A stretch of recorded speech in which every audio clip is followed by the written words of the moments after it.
Sådan. Dagens emne, det er altid godt at have. I dag, der bliver dagens emne til dimensionering. Vi holder os til den simple dimensionering. Ikke de store krumspring nu, de skal nok komme. Vi har nogle mål for dagen. Og de mål, de hedder, at du skal kunne udføre valg af sikring. Du skal kunne vælge et kabel. Du skal kunne vælge en tilledning. Du skal kunne vælge en gruppeafbryder.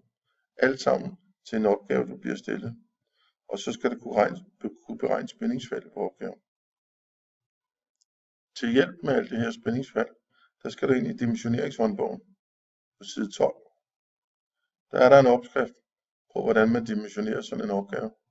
Og man kan faktisk bruge den her side, fuldstændig ligesom man bruger siden i en kogebog. Det er bare at gå frem et trin ad gangen, ligesom der står herinde, og gøre de ting, der står, så skal det nok lykkes. Vi skal nok klare det. Når vi når frem til sikringerne, så er det på side 50 i dimensioneringshåndbogen.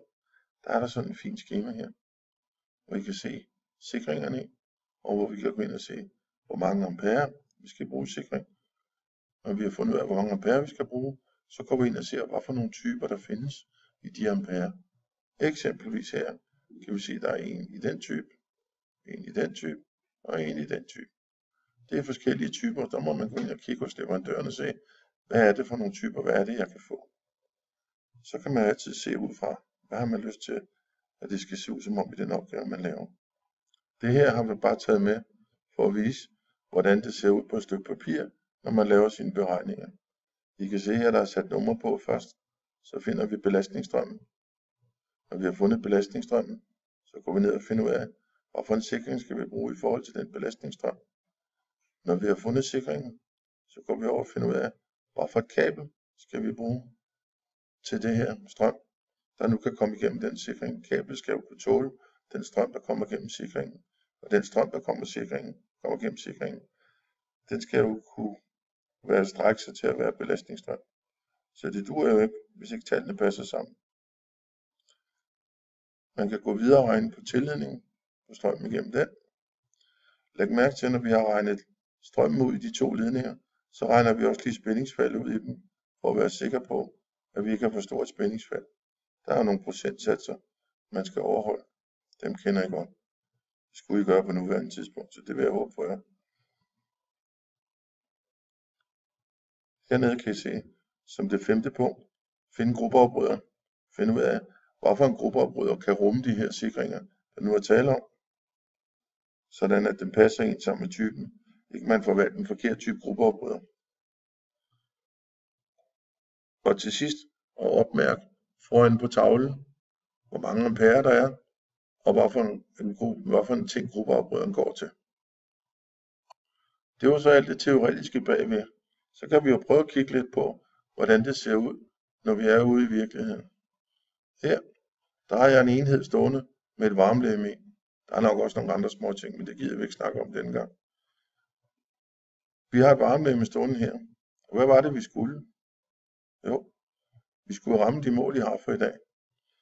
Vi skulle have kendskab til simpel dimensionering. Vi skal kunne vælge et rigtigt kabeltværsnit. Vi skal kunne vælge det korrekte kabeltværsnit til tilledning. Og vi skal kunne vælge den korrekte sikring. Og vi skal kunne beregne spændingsfald. Hvordan finder vi ud af det?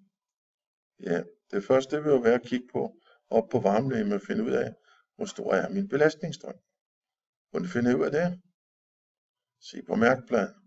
Den sidder der. Kig på mærkepladen, find ud af, hvor stor en strøm bruger jeg. Når jeg har fundet ud af, hvor stor en strøm jeg skal bruge, så kommer jeg også til at kende, hvor stor en sikring jeg skal bruge. Så kan jeg altså finde den sikring, der sidder her. Når jeg har fundet den sikring, så ved jeg jo også, hvor meget strøm mit kabel, der løber her, skal kunne tåle. Det sidder der på den her opstilling, inde på væggen herinde bagved. Der kan jeg altså regne ud, hvor stor skal mit tværsnit være på kablet.